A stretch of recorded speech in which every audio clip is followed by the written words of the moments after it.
Today I'll show you how to fix the Windows Security Center service is turned off or missing.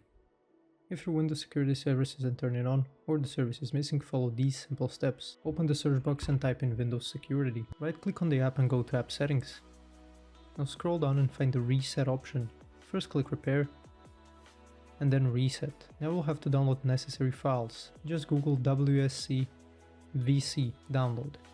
Click download for the 64-bit version, and once downloaded, move the file to your desktop. Extract the file and then open it. Now we'll have to run the file, click yes and then yes again to confirm. Now open the command folder and open command prompt. Choose run as administrator. Paste the command into CMD and press enter. Then repeat that for the second command. Now we'll have to copy the DLL file to system folder. Open WSC 64-bit folder.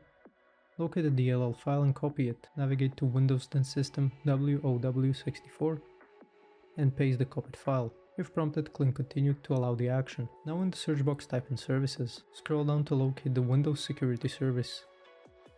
If the service status is not running, double click it and click start.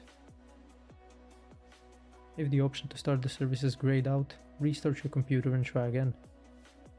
After completing the steps, restart your computer and check if the issue is resolved. Thanks for watching. If this video was helpful, please like and subscribe to our channel for more tips and tutorials.